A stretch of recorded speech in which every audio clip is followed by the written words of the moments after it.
Eso es un party debajo del agua. O esto es un party por debajo del agua, o esto no se sabe dónde vayas a parar. Pero bueno, cualquiera de las dos opciones son correctas. Las dos aplican. Las dos aplican. Bueno, sin duda que la principal noticia de esta semana ha sido el apresamiento, la detención del ex procurador de la República, Jean Alain Rodríguez, pues en el caso Medusa, así se le ha llamado en esta ocasión, aunque yo me adhiero definitivamente al nombre que plantea el editorialista de la radio dominicana, don Julio Martínez Pozo, que es el seguir trancando, ¿no? Seguir trancando, yo creo que ese es un nombre mucho más apropiado, pues se colocó la acusación luego de que se había detenido al supuesto imputado, ¿no? Que en este caso es el procurador. Y ahí vamos a ir viendo cómo un error principal, ¿no? De detenerlo por no permitirle salir del país, y que luego eso llamó a conciencia a la Procuradora de la República, Miriam Germán, donde inclusive en una carta pública expresa que funcionarios externos del sistema judicial visitaron la sede del Ministerio Público y que no estuvieron de acuerdo en el planteamiento que ella hizo sobre eliminar las alertas o supuestas alertas migratorias colocadas por fiscales. Solamente el director de migración estuvo de acuerdo con ella, y los demás funcionarios de su gabinete, que nosotros podemos tal vez deducir quiénes son, no, ella los menciona, tampoco estuvieron con ella, que fue el director del PESCA y la directora general de persecución, ¿no? Claro. Entonces, ahí podemos ir viendo cuáles son las actitudes personales de los individuos que dirigen la persecución, y que bueno, luego se traduce en patrones conductuales colectivos. Yo creo todo lo contrario, Yuri. Yo creo que el hecho de que ¿Tú crees que funcionarios de extra poder judicial se inmiscuyan en la labor del Ministerio Público? ¿Tú estás de acuerdo con eso? No, yo creo que no es un tema personal. Creo que esa carta que mandó Miriam ¿Y está de acuerdo Germán, con que el director... Si tú me dejas hablar, yo puedo decir con lo que yo estoy de acuerdo, porque esto no es una entrevista. Porque el director del PESCA y la directora de persecución no están de acuerdo con los derechos fundamentales. Te escuchamos pacientemente. Ahora yo quiero que me escuchen humildemente, quiero que también me permitan expresar mis ideas. Adelante, de acuerdo. Gracias, claro. Vamos a escuchar la respuesta. Gracias, Guaro. Bueno, pues yo decía que creo que no es un tema personal, porque la carta que mandó Miriam Germán lo que busca es justamente, ella ratifica que se inhibe en este caso de Jean Alain Rodríguez, y lo hace justamente porque dice: no quiero que se interprete que cualquier malquerencia en el pasado, cualquier actitud cuestionable que haya tenido el ex procurador general hacia mí, se vea eso como un tema de rebatiña personal, y yo creo que eso es un gesto importante que aporta a la institucionalidad. Ahora bien, yo estoy de acuerdo en que al día de hoy es importante que se explique quiénes eran esos dos funcionarios que, ajenos al sistema de justicia, estaban en esa reunión. Yo también quiero saber, por ejemplo, cuál fue el alegato por el que el ex procurador general no pudo salir del país. Esas son preguntas que todavía quedan al aire. Sí. No obstante, audiencia del Sol de los Sábados y compañeros y compañeras de panel, yo creo que hay que cuestionar la forma, pero también tenemos que bajar al fondo. Sí. Tenemos que bajar al fondo, no nos quedemos en la superficie. Recuerden que es de la operación Bajo el Mar, como decía la canción. Señores, estamos aquí ante un hecho sumamente cuestionable, en la que el Ministerio Público, con un expediente bastante robusto de 998 páginas, está acusando a la gestión del ex procurador Jean Alain Rodríguez de usar la institución que en el sistema democrático está ideada para perseguir el crimen, para investigar y para preservar derechos, de hacer justamente lo contrario. Y si merece una explicación el saber por qué el procurador no pudo salir del país, quiénes eran esos funcionarios, así también merece aún otra explicación el cómo es posible que una gestión haya sido tomada según la acusación del Ministerio Público, esto tendrá que ser probado en los tribunales, claro, haya sido tomado para el delito, para el crimen. Señores, 6,000 millones de pesos, dice el Ministerio Público, que se desfalcaron, hechos totalmente cuestionables. Espionaje y contraespionaje. El Ministerio Público espionando fraccionando procesos para no hacer licitaciones, pagando servicios que no se ofrecieron. Ahí dicen, un ex asesor del procurador, y leí anoche el interrogatorio, lo voy a compartir con ustedes en breve. Dice que se le pagó 20 millones de pesos por un servicio que él no dio. Y ese Ministerio Público que ahora se quiere desacreditar, se fajó a investigar, está viendo las incoherencias, porque decían sobre los cursos, ¿saben lo que decía? Que fueron ofrecidos en plena pandemia. Marzo, mayo, cuando aquí estaba todo el mundo trancado, supuestamente se dieron esos cursos. ¿Qué hizo el Ministerio Público? Por Zoom. Comenzó a llamar, por Zoom, comenzó a llamar. Mire, aquí dice que usted participó en un curso y que recibió un certificado. No, yo no estuve en tal curso. Y así, pero lo dice, no fue por Zoom, porque el mismo No, dijimos por Zoom. El mismo ex asesor reconoció en ese interrogatorio que él no lo dio el curso. Así es, él lo aceptó. Así. Entonces, son irregularidades que también tenemos que poner en la mesa. No nos quedemos en la forma y vamos también al fondo. Así es. Claro que sí. Y sobre este tema yo me pregunto algo. Es cierto que tenemos que garantizar los procesos, que tenemos que garantizar los derechos a cada quien, que los procedimientos no deben violentarse, pero hay una parte práctica de ejecución que no debe perderse. Y me refiero a esto por la decisión que se tomó, la actitud que se tomó de no dejar salir del país al ex procurador Jean Alain Rodríguez y todo el debate y las discrepancias que esto ha generado. Y esto me lleva a la siguiente interrogante. ¿Qué hubiese pasado si el ex procurador Jean Alain Rodríguez efectivamente despega en ese vuelo y se va hacia la ciudad de Miami en un momento como este, donde hay un proceso de investigación que se le sigue en su contra y con la situación tan difícil que tiene este país de deseo de castigo a quienes se les acusa de actos que riñen con la ley? Yo quiero saber qué hubiese pasado en República Dominicana, independientemente del proceso que no debió violentarse, es un buen punto, que hay que respetarlo, que hay, bueno, puede ser especulativo, pero nosotros sabemos, cuál es la realidad. Es que al momento del salir no había una orden de arresto. No había una orden de arresto. Y él en todo momento, y su defensa dice que él va a la Procuraduría, y cuando llega a la Procuraduría todavía no hay una orden de arresto. Entonces lo que debió hacer la Procuraduría, que sí es una parte que criticamos, es establecer, como pidieron muchos congresistas en ese momento, claramente cuáles eran las condiciones en materia de justicia, las restricciones que debían imponérsele al ex procurador. Lo que sí había era una investigación, porque parte de los datos que aparecen en ese expediente, que es el expediente con el cual se le va a solicitar medida de coerción a él y a otros funcionarios, porque estamos hablando de Jean Alain Rodríguez, pero hay otros funcionarios claves también que están siendo señalados. Datan de enero del 2021, del año pasado. Entonces, obviamente había una investigación. Eso es irrelevante. Déjame terminar de explicar, Yuri, para que entiendas. Tú tienes que calmarte porque este programa va para largo y este tema lo vamos a analizar fuertemente aquí.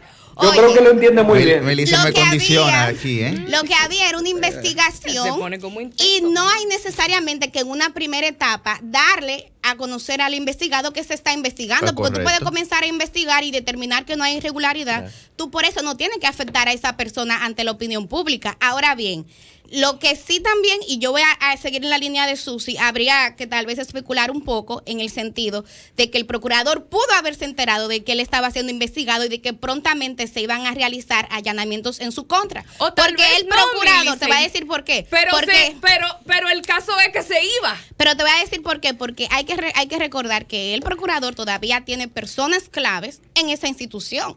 Aquí cambiamos con algunos titulares de fiscalías, pero él todavía tiene sus contactos claves. Y hay una presunción de que esta información posiblemente se filtró. Sí, yo he insistido en que, un sistema no cambia por una persona. Es algo muy sencillo que uno lo ha ido aprendiendo a través de incontables páginas, tanto de literatura, de esa que uno llama medio romántica, novelas y esas cosas, y también de literatura técnica. Un sistema de justicia no cambia porque se cambia una persona.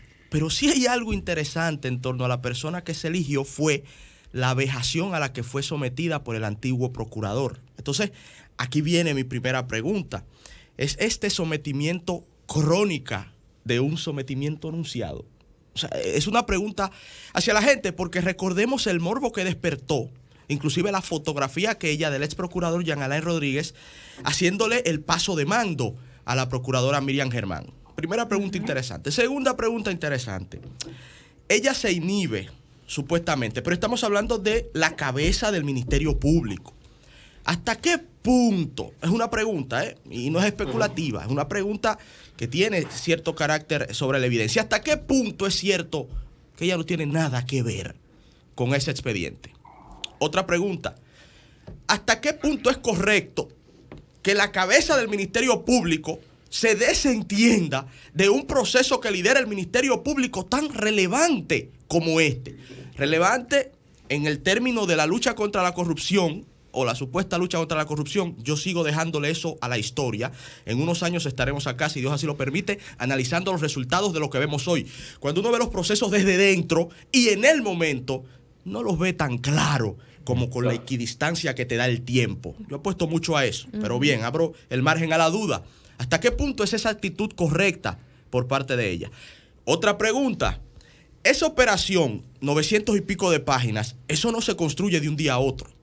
Y la realidad es que a Jean Alain se le impidió salir del país violándole derechos fundamentales. Eso lo reconoció la misma Miriam Germán en esa carta. Esa carta no tuvo otra razón que no fuera decirle al país, miren, hay disidencia interna en mi institución. Yo no estoy de acuerdo con ese proceder porque viola derechos ciudadanos, pero mis subordinados sí están de acuerdo con un proceder que viola derechos ciudadanos. Y resulta que esos subordinados míos son los que están dirigiendo la supuesta lucha contra la corrupción. Pero por decisión de ella, porque por decisión ella de ella ratifica no, pero vamos a escuchar Nerdo para que nos explique. Encargada de este pero proceso. Por decisión del presidente de la República. Porque es que hay que ir atando los hilos y tratar de mantener la memoria viva para entender los procesos. El presidente de la República, en un hecho sin precedentes hasta donde mi memoria alcanza, juramentó a dos, señores. A dos.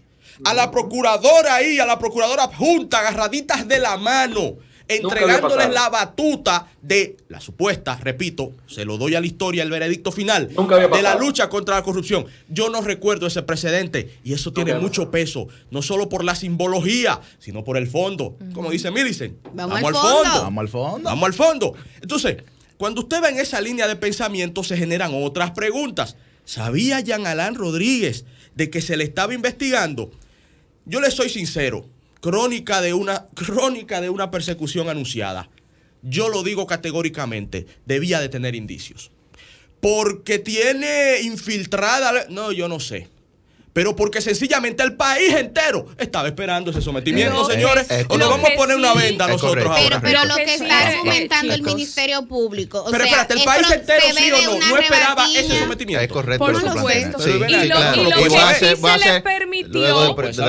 que sí se le permitió a Jean Alain Rodríguez fue la oportunidad de ir a visitar las instalaciones donde iba a ser cuestionado, investigado y demás, ir a cambiarse su casa, ponerse su ropa, asistir de manera voluntaria, de una manera decente, cosa que él no permitió cuando el escándalo, la novela y todo lo demás de los encartados en el caso Odebrecht, de que él pues estuvo participando en diferentes medios de comunicación y no había sido forzado o supuestamente no había sido todavía encontrado para llevárselo de la manera tan espectacular en la cual él sí sacó a las diferentes personas encartados de su casa en paños menores inclusive. Violando la dignidad, violando la dignidad de esa persona. Él pudo ponerse un traje, gracias a Dios. Así es. Buenos días, Valeria. Buenos días a todos, Ernesto, Yuri, Susi, Millicent y también a todas las personas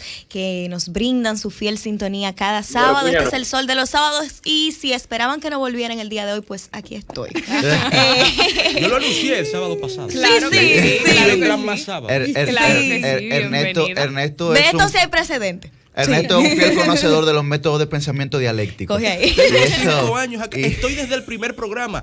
Soy el único fundador que está hoy en este espacio y si las cosas siguen como van, mañana Ya. Bueno, yo quisiera hacer una reflexión en otro sentido sobre Pero este Yuri, caso. discúlpame un segundito. Sí, adelante, Guarocuya. Si el tiempo existe, si hay algo que no podemos olvidar, siéntete en libertad de cortarme, feliz de la vida, porque Adelante. después no lo manejo yo. No escuchamos a Guarocuya. Es que estás muy lejos. Si Ernesto tiene mucha razón. Para todos aquellos que nos ven y que nos escuchan, Ernesto tiene toda la razón del mundo. Más allá, le estoy siendo muy honesto, estoy dando un paso hacia atrás y estoy intentando, como dicen, subir al balcón.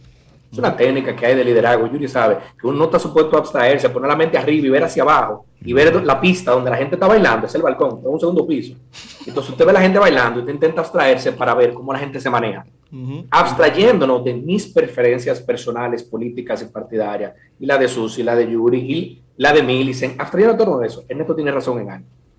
Aunque el fondo está, esto no se va a ir. Esto no se va a ir, Millicent, esto se va a seguir debatiendo largamente toda la culpa o falta de culpa que tenga Jan Alain y todo su equipo. Claro. A título personal, yo no me siento, lo conozco muy poco, no tengo algún tipo de deuda, ni nadie me ha dicho, mira, tú tienes que defenderlo. Soy muy honesto en eso.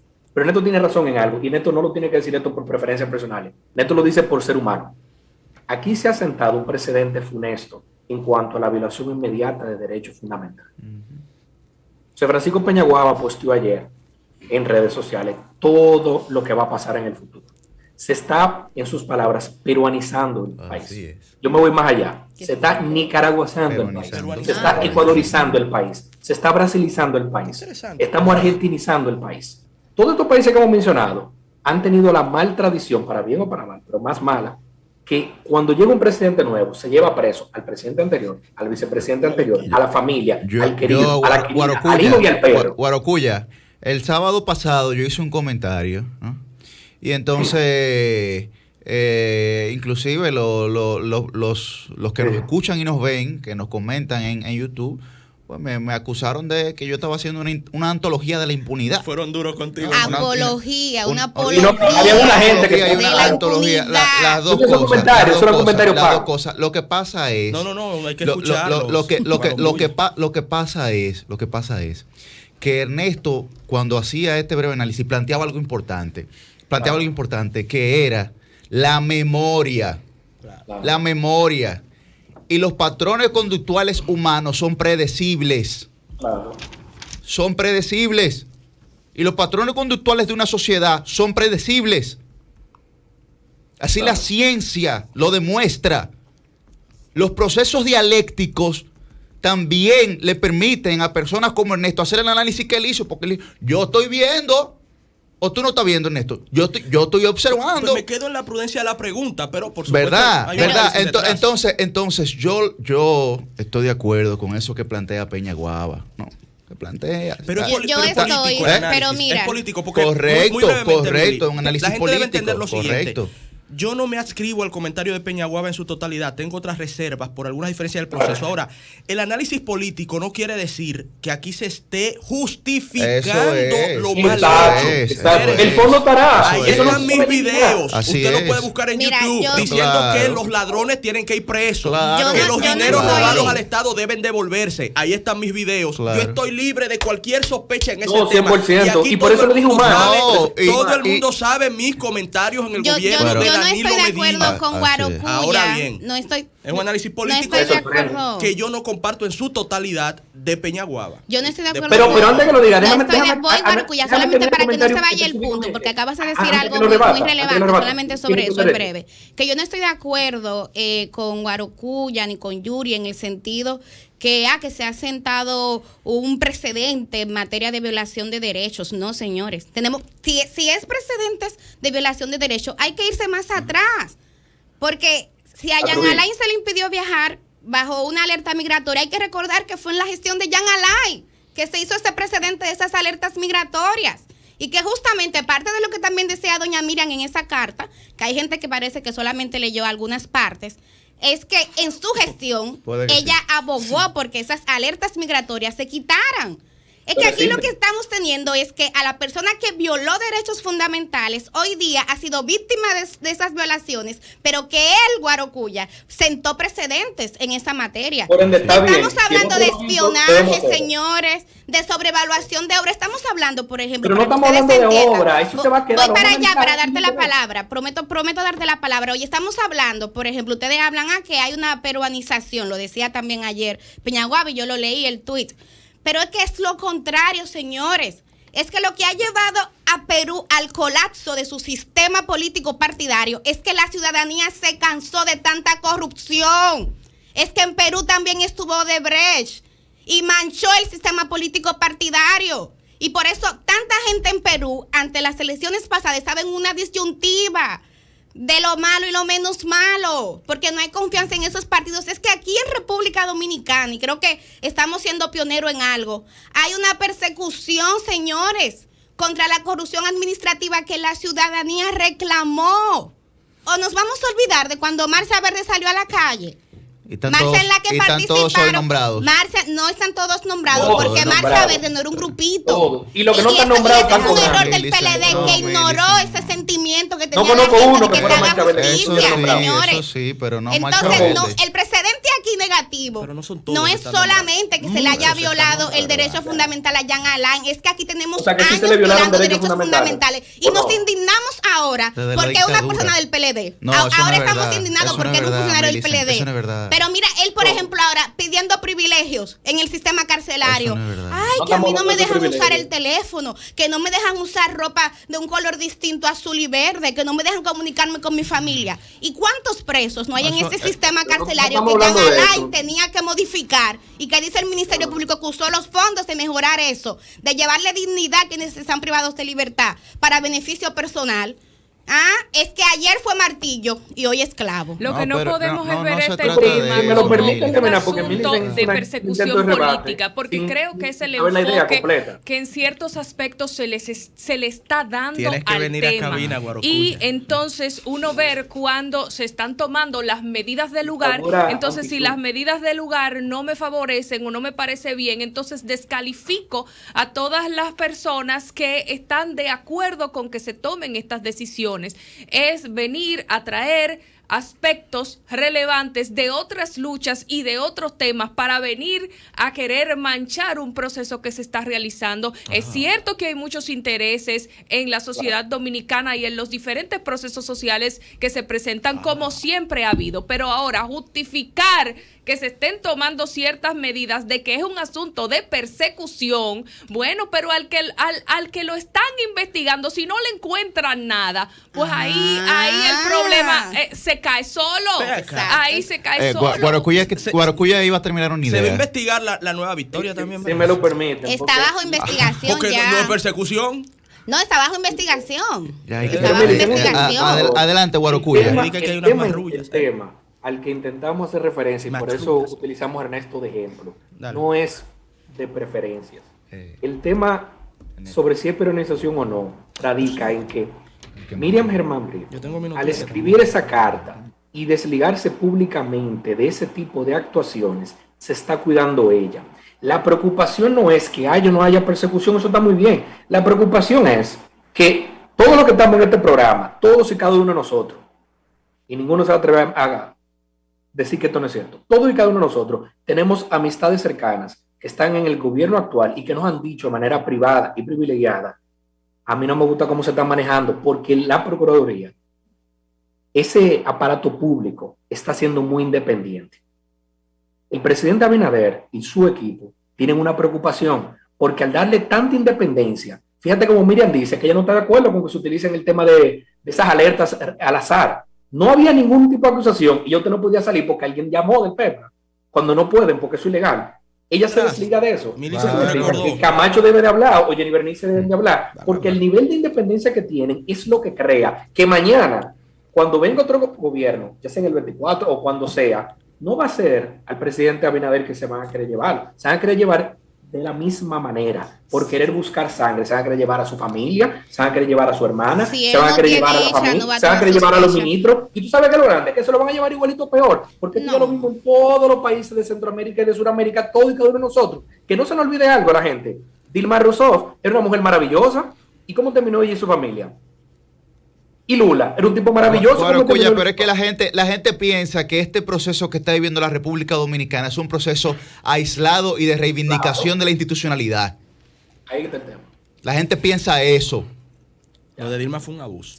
Pero la gente piensa eso, pero no se da cuenta de los ejemplos de América Latina. No se da cuenta que aquí no se da cuenta que le tomó 8 años a Lula reivindicarse y que ahora va a ganar las elecciones. Correa, yo no sé. No se da cuenta que le dieron un golpe de Estado a Evo y a los 9 meses su gobierno estaba de nuevo en el poder. Sí. No se recuerdan. Entonces hay que dejarlo que no hagan memoria, porque creen que esto es una reivindicación a la institucionalidad. Nada más lejos de la verdad. Odebrecht estaba en Estados Unidos también. Claro. Y fue el país en el que más invirtió. Y ahí está Odebrecht construyendo en Estados Unidos, porque Estados Unidos le dijo a ellos, no, ustedes saben qué van a hacer, ustedes no se van de aquí. Nada más van a pagar una multa. Paguen la multa y se quedan. Para el carajo Odebrecht en América Latina. Sí. Pero van acá.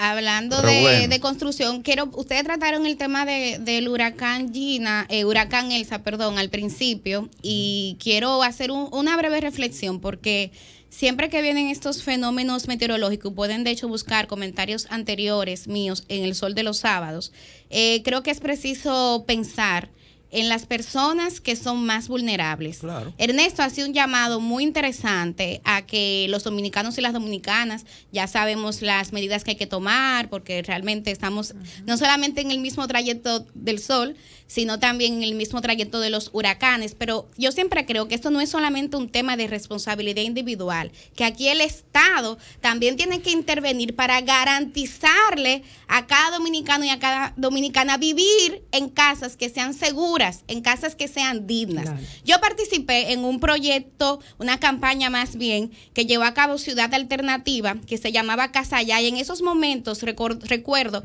que calculaban que aquí en República Dominicana hay un déficit de solución habitacional de 1.2 millones. Señores, cuando tú calculas lo que el Estado construye cada año, o sea, ni siquiera en esta gestión que se ha hecho una promesa de aumentar esa cantidad, nosotros vamos a suplir ese déficit prontamente. Por eso, y a propósito de que vi que el presidente Abinader se reunió tanto el domingo como ayer con representantes del Congreso, hay un tema que yo espero que se priorice, señores. Yo sé que aquí tenemos muchos temas urgentes y que estamos en una pandemia y que hay una crisis económica, pero el tema de la vivienda, o sea, ¿para cuándo el tema de la vivienda? Es un derecho Estoy enterada. Es un derecho fundamental. Así. Exactamente, la Constitución lo dice. Estoy enterada, por ejemplo, de que en este momento se está, en la Cámara de Diputados, se está discutiendo una ley orgánica que crea el Ministerio de la Vivienda. Como este es un tema que me preocupa y me interesa, comencé a leer un poco. Y yo quiero saludar esa iniciativa en el sentido de que, por un lado, le da la importancia, porque no es lo mismo tú tener institutos dispersos pequeñitos que tú tener un Ministerio de la Vivienda como tal. Una estructura que se va a encargar de dar respuesta, a priorizar y visibilizar este tema, señores. Un tema del que lamentablemente solo nos acordamos cuando vienen este tipo de fenómenos. Pero por otro lado, este ministerio también se va a encargar de mejorar el tema del financiamiento. Porque ¿qué es lo que ha pasado en República Dominicana? Y lo decíamos en ese momento. Aquí, para las familias pobres, es muy difícil lograr crédito.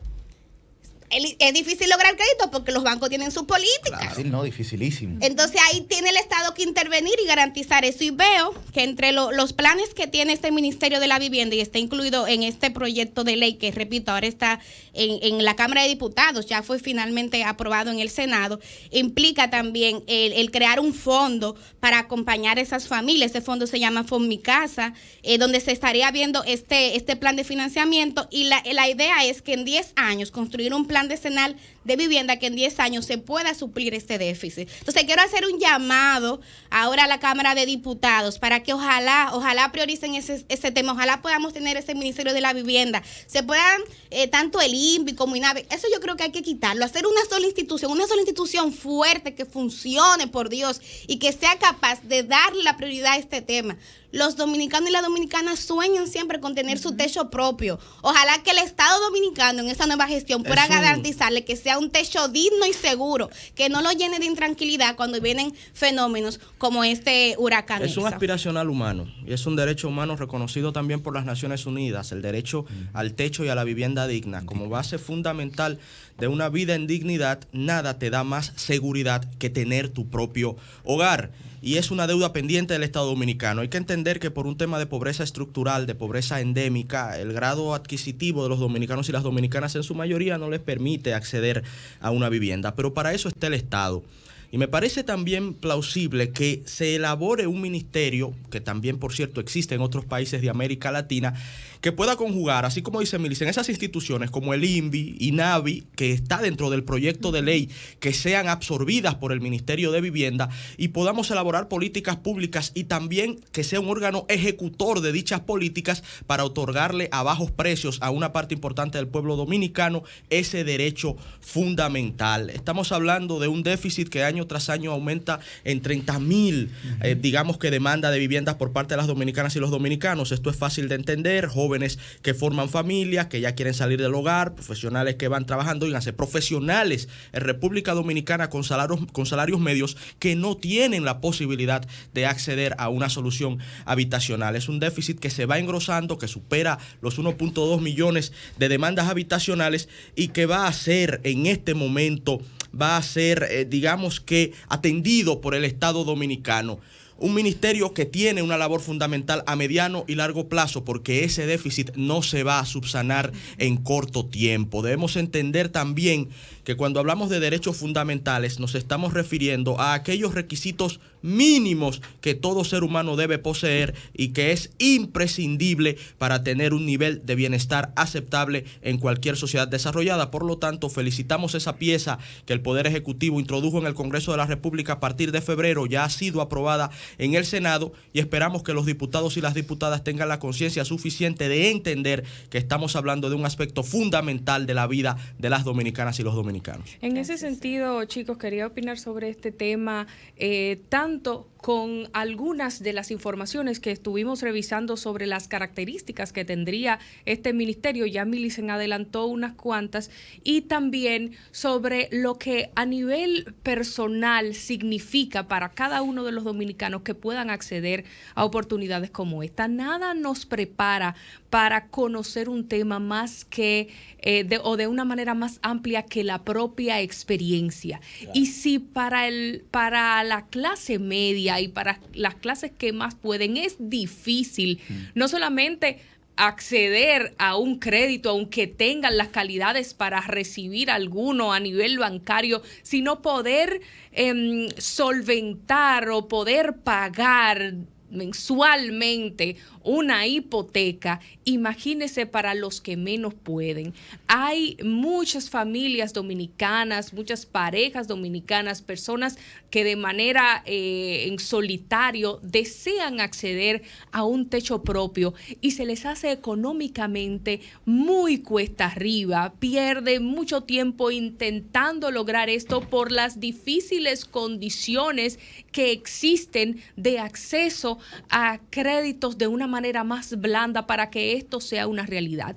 Y es importante que nosotros tengamos en cuenta ese rol rector que debe tener el Estado y que en ciertos aspectos es importante que las acciones se centralicen y no estén desperdigadas sin un tipo de coordinación en la ejecución de las mismas. Por esto estuvimos leyendo un poco cuáles son las características que en este proyecto de ley orgánica sometido al Senado por el presidente de la República y que debe ser conocido por la Cámara de Diputados se plantea dentro de toda la redacción de las mismas. Busca que este ministerio sea el Ministerio de la Vivienda un órgano rector, un órgano del Poder Ejecutivo especializado, planificador, encargado de la aplicación de las diferentes políticas de viviendas, asentamientos humanos, hábitat y edificaciones. Mencionaba nuestra compañera Millicent Uribe el plan decenal que hay que presentar como parte de las acciones de este ministerio.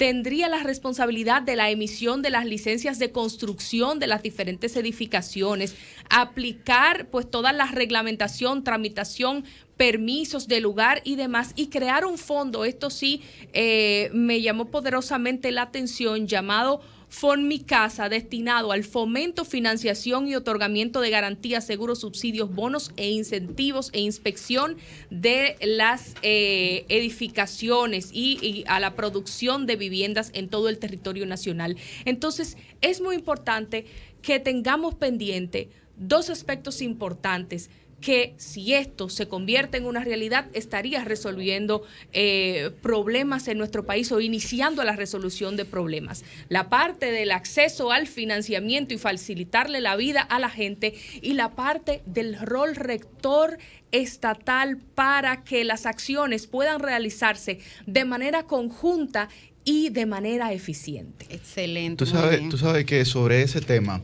mucha gente pudiera sentir algún tipo de, pues obstaculizar esto, ¿no? Y lo digo en el sentido de que la gente cuando piensa en un nuevo ministerio dice, bueno, pero más dinero, más recursos, ¿en qué se va a utilizar? ¿Cómo se va a hacer? No, es el pensamiento inicial que llega a la cabeza de la gente. Inclusive, hasta uno propiamente podría tener algún tipo de reserva, pero cuando uno se va a la comparación, por ejemplo, de Chile, que tiene un Ministerio de Vivienda, del Perú, o de Colombia, inclusive, que tienen un Ministerio de Vivienda que resuelven ciertamente un problema que es dificilísimo. O sea, cuando usted en un país como la República Dominicana, que es un país que vive asediado por los fenómenos atmosféricos, no puede contar por lo menos con un techo digno, es grave. Pero es aún peor cuando uno tiene que ver que para que una persona tenga un techo digno tiene que andar una ONG en las redes sociales haciéndole reportaje a esa persona para hacer un serrucho, por así decirlo, en términos económicos, para que esa persona pueda vivir medianamente de una forma sostenible debajo de un techo, que tal vez no es el techo ideal, ni el que uno aspiraría, pero es el que ese serrucho puede conseguir. Eso la verdad que da mucha lástima. Entonces yo creo que si se encamina de la forma correcta este ministerio, resolvería un problema gravísimo para la sociedad dominicana, que día a día ve con mucho resquemor las lluvias. No crean que mucha gente, como en el campo, ¿verdad? Los agricultores ven la lluvia como bendición. No. Los que viven atrás de la cañada, que se le inunda la casa y tienen que subir la cama en bloque, porque es lo poco que tienen, no ven la lluvia como una bendición. Esa es la realidad, pero no hay que irse al campo. Usted se va a Santo Domingo Oeste, Santo Domingo Norte, Santo Domingo Este, y todo el que vive al lado de una cañada, cada vez que va a llover, comienza a orar de rodillas. Ay, sí. Y eso es un drama social que vive una gran parte de la población dominicana. Ojalá, y esto pueda ser una realidad. Vámonos con la gente.